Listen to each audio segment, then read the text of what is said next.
ಸುಮಾರು 1 ತಿಂಗಳಿಂದ ನಟ ದರ್ಶನ್ ಜೈಲಿನಲ್ಲಿ ಇದ್ದಾರೆ. ಆದ್ರೆ ನಟ ದರ್ಶನ್ ಅನ್ನ ನೋಡೋದಕ್ಕೆ ಅವರ ಅಭಿಮಾನಿಗಳು, ಅವರ ಆಪ್ತರು, ಅವರ ಸ್ನೇಹಿತರು ಹೀಗೆ ಅನೇಕ ಮಂದಿ ಬರ್ತಾನೆ ಇದ್ದಾರೆ. ಜೈಲಿಗೆ ಬಂದವರನ್ನ ನೋಡಿ ನೋಡಿ ಭೇಟಿ ಮಾಡಿ ಸಾಕಾಗ್ಬಿಡ್ತಾ ದಾಸನಿಗೆ ಅನ್ನೋದು ಈಗಿರುವಂತ ಪ್ರಶ್ನೆ. ಯಾಕಂದ್ರೆ ನಟ ದರ್ಶನ್ ಆ ರೀತಿಯಾಗಿ ನೋಡಕ್ ಬಂದವ್ರ ಬಳಿ ಹೇಳ್ಕೊಂಡಿದ್ದಾರೆ. ಭೇಟಿಗೆ ಬಂದವರ ಮಾತು ಕೇಳಿ ಖಿನ್ನತೆಗೊಳಗಾಗ್ತಾ ಇದ್ದಾರ ದರ್ಶನ್. ನನ್ನ ನೋಡೋಕೆ ಜೈಲಿಗೆ ಯಾರೂ ಬರಬೇಡಿ ಅಂತ ನಟ ದರ್ಶನ್ ಮನವಿಯನ್ನ ಮಾಡ್ಕೊಂಡಿದ್ದಾರೆ ಅನ್ನುವಂತ ವಿಚಾರ ಗೊತ್ತಾಗ್ತಾ ಇದೆ. ಕುಟುಂಬ ಹೊರತುಪಡಿಸಿ ಬೇರೆ ಯಾರೂ ಭೇಟಿಗೆ ಬರಬೇಡಿ, ಭೇಟಿಗೆ ಬಂದವರ ಬಳಿ ಜೈಲು ಹಾಕಿ ದರ್ಶನ್ ಕಳಕಳಿಯ ಮನವಿಯನ್ನ ಮಾಡ್ಕೊಂಡಿದ್ದಾರೆ. ಯಾರು ಬರಬೇಡಿ, ದಯವಿಟ್ಟು ಯಾರು ಬರಬೇಡಿ ಅಂತ ಕೇಳ್ಕೊಂಡಿದ್ದಾರೆ. ಅಭಿಮಾನಿಗಳಿಗೆ ಶಾಂತ ರೀತಿಯಿಂದ ಇರೋಕೆ ದರ್ಶನ್ ಮನವಿಯನ್ನ ಮಾಡ್ಕೊಂಡಿದ್ದಾರೆ ಅನ್ನೋದನ್ನ ಕೂಡ ಹೇಳಲಾಗ್ತಾ ಇದೆ. ದರ್ಶನ್ ಅಲ್ಲ ಯಾರು ಹೇಳಿದ್ರು ಅವ್ರೇನ್ ಶಾಂತ ರೀತಿಯಲ್ಲಿ ಇರೋ ತರ ಕಾಣಿಸ್ತಾ ಇಲ್ಲ. ಬಟ್ ಅವ್ರು ಹೇಳಿದಾರಂತೆ ಶಾಂತ ರೀತಿಯಿಂದ ಇರ್ರಪ್ಪ, ಯಾರು ಏನು ಮಾಡಕ್ ಹೋಗ್ಬೇಡಿ ಅಂತ. ಅದ್ರ ಜೊತೆಗೆ ಯಾರು ನನ್ನ ನೋಡಕ್ ಬರಬೇಡಿ ಅಂತ ಕೂಡ ಹೇಳಿದ್ದಾರೆ ಅನ್ನೋದು ಗೊತ್ತಾಗ್ತಾ ಇದೆ. ಈ ಪೆಟ್ಟು ತಿಂದವ್ರನ್ನ ಹೋಗಿ ಪೆಟ್ಟಾಯ್ತಾ ನೋವ್ವ ಅಂತ ಎಲ್ಲಿ ಪೆಟ್ಟಾಗಿರ್ತೋ ಅಲ್ಲೇ ಮುಟ್ಟಿ ಮಾತಾಡಿಸ್ತಾ ಇದ್ರೆ ಅವ್ರಿಗೆ ಇನ್ನೊಂದ್ ಸ್ವಲ್ಪ ಪೇನ್ ಆಗತ್ತೆ. ಸೊ ದರ್ಶನ್ ಪರಿಸ್ಥಿತಿ ಕೂಡ ಅದೇ ಆಗಿದೆ.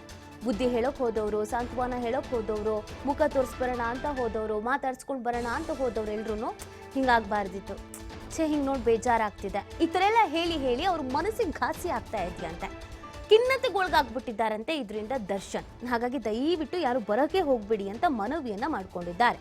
ಅವರ ಫ್ಯಾಮಿಲಿಯವರನ್ನ ಹೊರತುಪಡಿಸಿ, ಅವರ ಪತ್ನಿ, ಅವರ ತಮ್ಮ, ಅವರ ಮಗ, ಈ ಫ್ಯಾಮಿಲಿಯವರನ್ನು ಹೊರತುಪಡಿಸಿ ಬೇರೆ ಇನ್ಯಾರು ಬರಬೇಡಿ ಅಂತ ಹೇಳಿದಾರಂತೆ. ಕಾರಣ ಈ ಜಾಮೀನು ವಿಚಾರ, ಈ ಅರ್ಜಿಯ ವಿಚಾರ, ಇದ್ರ ಬಗ್ಗೆ ಎಲ್ಲ, ಮತ್ತು ಹೊರಗೆ ಏನೇನು ಆಗ್ತಾ ಇದೆ, ನೀವು ಏನೇನು ಮಾಡ್ತಾ ಇದ್ದೀರಾ, ಇದ್ರ ವಿಚಾರ ಎಲ್ಲ ಗೊತ್ತಾಗಬೇಕಾಗಿರುವಂತ ಹಿನ್ನೆಲೆಯಲ್ಲಿ ಮನೆಯವ್ರು ಮಾತ್ರ ಬಂದ್ರೆ ಸಾಕು ಅಂತ ದರ್ಶನ್ ಮನವಿ ಮಾಡ್ಕೊಂಡಿದ್ದಾರಂತೆ.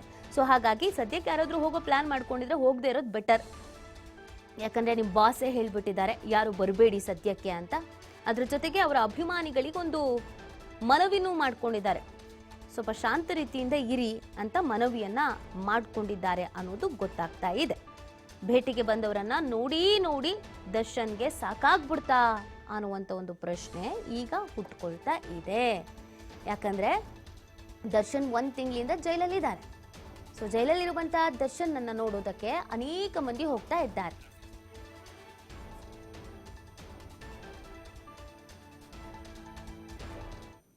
ಯಾರು ಬರಬೇಡಿ ಪ್ಲೀಸ್ ಅಂತ ಹೇಳಿದ್ದಾರೆ. ನನ್ನನ್ನ ನೋಡೋಕೆ ಜೈಲಿಗೆ ಯಾರೂ ಬರಬೇಡಿ, ಕುಟುಂಬ ಹೊರತುಪಡಿಸಿ ಬೇರೆ ಯಾರು ಬರಬೇಡಿ ಅಂತ ಕೇಳ್ಕೊಂಡಿದ್ದಾರಂತೆ ನಟ ದರ್ಶನ್ ಅವರು.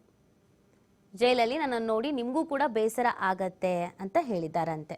ನೀವು ನನ್ನ ನೋಡೋಕ್ಕಂತ ಬಂದು ನಿಮಗೂ ಬೇಸರ ಆಗತ್ತೆ, ಭೇಟಿಗೆ ಬಂದವರನ್ನ ನೋಡಿ ನನಗೂ ನೋವಾಗತ್ತೆ ಅಂತ ದರ್ಶನ್ ಹೇಳ್ಕೊಂಡಿದ್ದಾರಂತೆ. ಭೇಟಿ ಆದವ್ರ ಬಳಿನೇ ಇದು ಹೇಳ್ಕೊಂಡಿದ್ದಾರಂತೆ, ದಯವಿಟ್ಟು ಯಾರು ಬರಬೇಡಿ ಅಂತ. ಯಾಕಂದರೆ ನೀವು ಬಂದಿರೋ ನಿಮಗೂ ಬೇಜಾರಾಗತ್ತೆ, ನಿಮ್ಮನ್ನು ನೋಡಿ ನನಗೂ ಬೇಜಾರಾಗತ್ತೆ ಅಂತ ಹೇಳಿದಾರಂತೆ. ಹಾಗಾಗಿ ಸದ್ಯಕ್ಕೆ ಯಾರು ಬರೋಕ್ಕೆ ಹೋಗಬೇಡಿ ಈ ಕಡೆಗೆ ಅಂತ ನಟ ದರ್ಶನ್ ಅವರು ಕೇಳ್ಕೊಂಡಿದ್ದಾರೆ. ಅಭಿಮಾನಿಗಳಿಗೆ ಶಾಂತ ರೀತಿಯಿಂದ ಇರೋದಕ್ಕೆ ದರ್ಶನ್ ಮನವಿಯನ್ನ ಮಾಡ್ಕೊಂಡಿದ್ದಾರೆ. ಸೊ ಸ್ವಲ್ಪ ದಯವಿಟ್ಟು ಎಲ್ರೂ ಸುಮ್ಮನೆ ಇದ್ಬಿಡಿ ಅಂತ ಅವ್ರು ಕೇಳ್ಕೊಂಡಿರೋದು. ಸೊ ಅವ್ರಿಗೂ ಕೂಡ ಸ್ವಲ್ಪ ಟೈಮ್ ಬೇಕು ಇದರಿಂದ ಆಚೆ ಬರೋದಕ್ಕೆ. ಯಾರಾದರೂ ಬಂದವ್ರು ಮತ್ತೆ ಹಳೆದನ್ನು ನೆನಪಿಸ್ತಾರೆ, ಇದನ್ನೆಲ್ಲ ಹೇಗಾದರೂ ಮಾಡಿ ಸ್ವಲ್ಪ ಸರಿ ಮಾಡ್ಕೊಳ್ಬೇಕು ಅನ್ನುವಂಥ ನಿಟ್ಟಿನಲ್ಲಿ ದರ್ಶನ್ ಇದ್ದಾರೆ. ಇವನ್ ಜೈಲ್ನಲ್ಲೇ ಯಾರ ಜೊತೆಗೂ ಸೇರ್ತಾ ಇಲ್ಲ, ಯಾರ ಜೊತೆಗೂ ಬೆರಿತಾ ಇಲ್ಲ ಅಂತ ಹೇಳ್ತಾ ಇದ್ರು. ಪುಸ್ತಕ ಇದೆ, ಪುಸ್ತಕ ಓದ್ಕೊಂಡಿರ್ತಾರೆ, ಹಿಂದಿ ಸಿನಿಮಾಗಳನ್ನ ನೋಡ್ಕೊಂಡಿರ್ತಾರೆ ಅಂತ ಅವರಿಗೆ ಯಾರ ಜೊತೆಗೂ ಬೆರೆಯೋದಕ್ಕೆ ಸದ್ಯಕ್ಕೆ ಇಷ್ಟ ಇಲ್ಲ. ಮನಸ್ಸು ಡಿಸ್ಟರ್ಬ್ ಆಗಿಬಿಟ್ಟಿದೆ, ಯಾರ ಸಹವಾಸನೂ ಬೇಡ ಅಂತ ಅನಿಸ್ಬಿಟ್ಟಿದೆ, ಯಾವುದೂ ಬೇಡ ಅಂತ ಅನಿಸ್ಬಿಟ್ಟಿದೆ. ಏಕಾಂಗಿ ಆಗಿರಬೇಕು, ಒಬ್ಬಂಟಿ ಆಗಿರಬೇಕು ಅಂತ ಅನಿಸಿದೆ. ಮುಂದೆ ಏನು ಅಂತ ಯೋಚನೆ ಮಾಡಬೇಕು ಅಂತ ಅನಿಸಿದೆ. ಏನು ಹಿಂಗಾಗ್ಬಿಡ್ತಲ್ಲ ಅಂತ ಯೋಚನೆ ಮಾಡಬೇಕು ಅಂತ ಅನಿಸಿದೆ. ಪಶ್ಚಾತ್ತಾಪ ಕಾಡ್ತಾ ಇದೆ. ಸೊ ಇದೆಲ್ಲವನ್ನ ಸರಿಪಡಿಸ್ಕೋಬೇಕು. ಬಟ್ ಸರಿಪಡಿಸ್ಕೊಳ್ಳೋದಕ್ಕೆ ಯಾರು ಬಿಡ್ತಾನೆ ಇಲ್ಲ. ಯಾಕಂದರೆ ಒಬ್ಬರೆಲ್ಲ ಒಬ್ಬರು ಭೇಟಿ ಕೊಡ್ತಾನೆ ಇದ್ದಾರೆ. ಹೋದವರು ಒಂದಷ್ಟು ಬುದ್ಧಿ ಹೇಳಿ ಬರ್ತಾ ಇದ್ದಾರೆ, ಅಥವಾ ಏನೇನಾಯಿತು ಅವತ್ತಿನ ಘಟನೆ ಅಂತ ಕೇಳ್ಕೊಂಡು ಬರ್ತಿದ್ದಾರೆ, ಇಲ್ಲ ಕಣ್ಣೀರು ಹಾಕಿ ಬರ್ತಿದ್ದಾರೆ. ಅದು ದರ್ಶನ್ಗೂ ಕೂಡ ಡಿಸ್ಟರ್ಬ್ ಆಗ್ತಾ ಇದೆ.